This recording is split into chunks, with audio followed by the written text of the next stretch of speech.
Resumido este contexto, esta difícil situación en la que Durkheim tiene un encargo, vamos a decirle, político, que encamina a la sociología hacia un proyecto reformista en el que debe acomodarse a los criterios epistemológicos de verdadera ciencia, tal y como se entendía en la época, hay algunas claves sociológicas importantes que debemos tener en cuenta.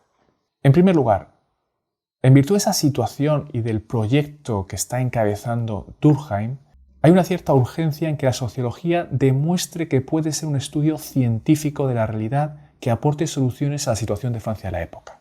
Es decir, hay que resolver los problemas del momento y lo tenemos que hacer de manera científica. Por eso Durkheim, en su investigación social, en su aproximación a cómo investigar esos problemas para darles solución, tiene la necesidad de mostrar que su proyecto científico, lo que él va a llamar la sociología, su aproximación a los estudios sociales, tiene rango de ciencia. Hay, por tanto, una cierta urgencia para demostrar que la sociología es una ciencia de pleno derecho. Esta necesidad de legitimación epistemológica de la sociología la ha resumido Ramón Ramos Torre, uno de los grandes expertos españoles en Durkheim, del siguiente modo. Dice: Durkheim aspiraba desde el principio a legitimar la posibilidad de una ciencia sociológica. Pero ¿cómo conseguir el reconocimiento de ese derecho? Dos vías se ofrecían, como siempre ha ocurrido. Una más larga, la más habitual, la que ha construido las ciencias de manera más permanente. Ir desarrollando poco a poco un cuerpo de teorías sustantivas que fueran analizando, siguiendo los procedimientos acreditados como científicos, el campo de realidad que la nueva disciplina pretendía cubrir. Según se fuera perfilando el arsenal de sus procedimientos específicos, de un vocabulario científico propio, de un sistema teórico, se iría formando un corpus de conocimientos científicos que habría de acabar por obtener reconocimiento. Sería esta la vía más sólida y eficaz a largo plazo. Pero tenía un inconveniente: desconocer la urgencia de la legitimación de la sociología.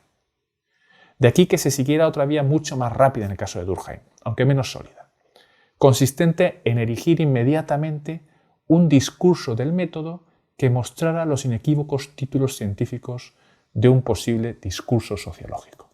Es decir, esa urgencia para paliar los problemas de una perspectiva sociológica, una perspectiva genuinamente científica, hacía que Durkheim tuviera rápidamente que adelantar los tiempos para mostrar los galones científicos, para demostrar que la sociología, su investigación social, tenía rango de ciencia.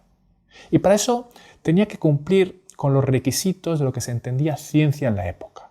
Es decir, tenía que acomodarse a la epistemología positivista que definía la ciencia bajo ciertos criterios. En concreto, para acomodarse a los requisitos de la epistemología positivista, la ciencia, la sociología, debía cumplir al menos los siguientes requisitos. En primer lugar, debía ser un saber de cosas. La sociología, como cualquier ciencia, si quiere realmente ser ciencia, debe tener un objeto de estudio que sea distinto del propio observador, que sea independiente del observador. Además de este primer requisito, de un objeto de estudio independiente del observador, tenía que tener un objeto de estudio propio, es decir, diferenciado del de otras ciencias. Y en particular, Durkheim tiene que enfrentarse al problema de la época de que la sociología, el estudio de lo social, ya se hacía de alguna manera por otras ciencias. Entonces, ¿cómo es la sociología algo distinto, con un objeto de estudio independiente y diferenciado del objeto de estudio que abordan otras ciencias cercanas?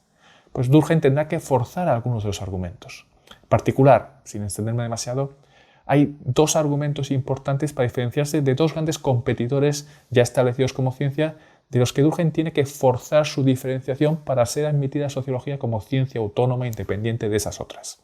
Para demostrar su rango científico, tenía que acreditar que su objeto de estudio era algo diferente de lo que hacían, en particular, la psicología o la filosofía. En relación con la filosofía, el mecanismo, la línea de argumentación para mostrar la diferenciación que tenía la sociología con respecto a esa otra ciencia ya considerada como tal, era su orientación empírica. Es decir, la sociología estudiará hechos frente a la filosofía que especula más con ideas relativamente abstractas. En relación con la psicología, la otra línea de pensamiento de Durkheim es que frente al estudio de cuestiones internas a la conciencia humana, la sociología se centra en el estudio de lo que son realidades externas y coercitivas, como veremos, para la conducta y el comportamiento humano. Otra idea importante en el pensamiento de Durkheim es que ese saber científico, en el caso de la sociología, está siempre orientado a la intervención social. Recordemos que el encargo de Durkheim es generar un cuerpo de conocimientos científicos que permitan solucionar los problemas sociales de la época. Y esto está anclado casi en el ADN de la sociología que pretende implantar Durkheim. Un estudio de la sociedad que no sea meramente interés especulativo, sino que tiene una vocación interventora, una vocación de intervención social que ha perdurado en gran parte del pensamiento y la tradición sociológica desde entonces. Como decía Durkheim, la ciencia es un saber para la acción.